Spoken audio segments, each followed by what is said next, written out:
Greg from GreatDrams.com here with another YouTube whiskey review. This time we're doing the final instalment in the Craigellachie range, the 31-year-old. Also, may I just add, the world's best single malt Scotch whisky. Got the award last month and wow, it's pretty impressive. Especially as it's a travel retail exclusive currently, and you know, not a huge amount of people really have, in the grand scheme of things, have interacted with the Craigellachie range, given it was only launched in its own right a couple of years ago, after previously being used as a component in blends. This is the 31-year-old, the pinnacle of their range, and let's talk about it. So, you know, following on from the 13, 17 and 23, all prime numbers of course, but this 31-year-old release, it has the exact same distillery character, that meaty, sulphur, bold, gutsy note that is born of the worm tub cooling system used at the distillery. It's quite feisty as a distillery character across all of them, but this one, you know, is a little bit special. It's bottled at a higher 52.2% ABV. As the top end of their range currently, it is the it gets a little bit special treatment with the wood secondary packaging, or tube as is known outside of the industry, and it's just a lovely piece of design work as well. You get the natural cast strength character comes through in the whiskey and is talked about on here, and they refer to it as the very old reserve. So what do we think about it? Let's have a look. Nice, very nice. Oh wow, that's almost like a meat feast almost. You're getting barbecue meat notes, that lovely bacon character that you can get within an amazing whiskey. You're getting the sulphur notes, almost an alluring sulphur note within that. Pineapples, as you're kind of getting throughout the range, pineapple and exotic fruits. Hints of vanilla, bit of kind of kiwi and coconut in there as well. It's thick, beautiful smoke undertone, or kind of, you know, underbelly almost.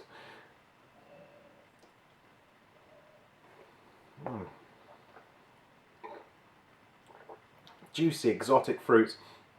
A bit sweet actually, considering its natural cast strength. Those pineapple notes are just all over the place. Amazing. Like candied pineapples. But that vanilla, that buttermilk character. Lots and lots of spices, from white pepper through to cayenne through to cinnamon there as well. Oh, it's got powered but measured. It's not showy, it's not out there and a beast for the sake of it.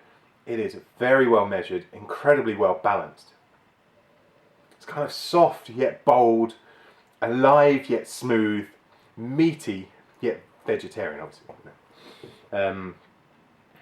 Wow, there's an amazing duality of flavours here, of what, not only what you expect, but as you experience it, you're getting all kinds of notes kind of going all over the place, but in a very, very impressive way. Oh wow, there's something special here. You can understand why it was awarded the world's best single malt Scotch whisky. That smoke and sulphur note, and power, like, coupled with those juicy exotic juice notes, is just divine.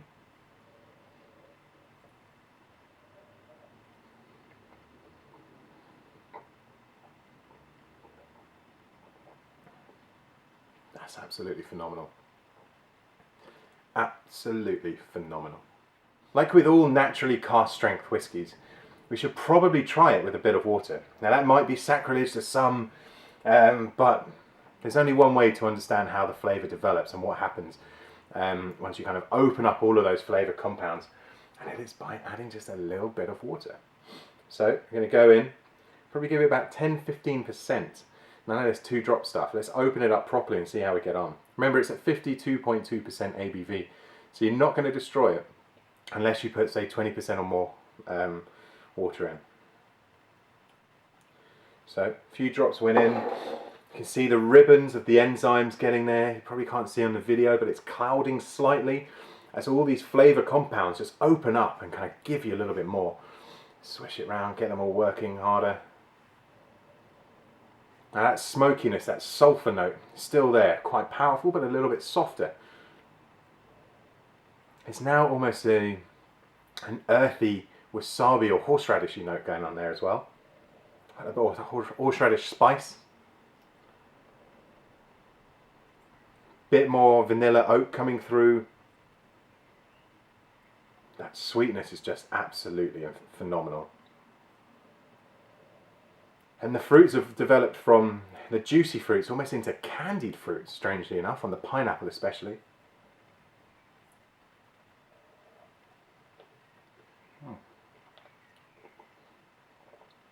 On the palate it's silky smooth, really much softer. There wasn't any heat from the ABV at all at neat, but it's just so smooth. It's kind of taken away any alcohol ABV influence at all.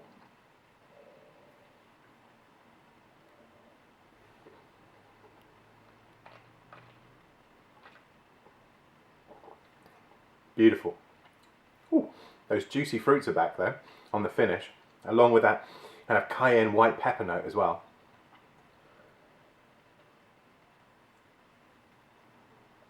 Now before I go, I just to talk you through a little bit about the bottle. Wax seal, very nice. What I love about the Craigellachie range is how they all have very defined prime number age statements. Whilst prime number is a bit more quirky, it's a bit more witty, that go with the brand essence and how it all kind of comes together, and about doing things differently, which is a nod to the worm tubs and the, using their own malt for and the very incredibly fine grinding of said malt.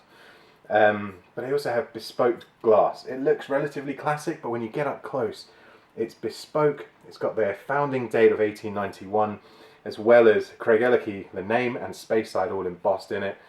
And it's a special product. They all have batch numbers on as well. They have the lovely illustration of the Craigellachie distillery, as you can see, and yeah, absolutely beautiful. First fill and refill casks have all gone into this, in case I didn't mention that earlier, and I'm just privileged and happy to be able to try it and enjoy it. If you ever see it, GreatDrams, make sure you either try it or buy it. It is a beautiful whiskey. I might have to have myself another one. Until next time.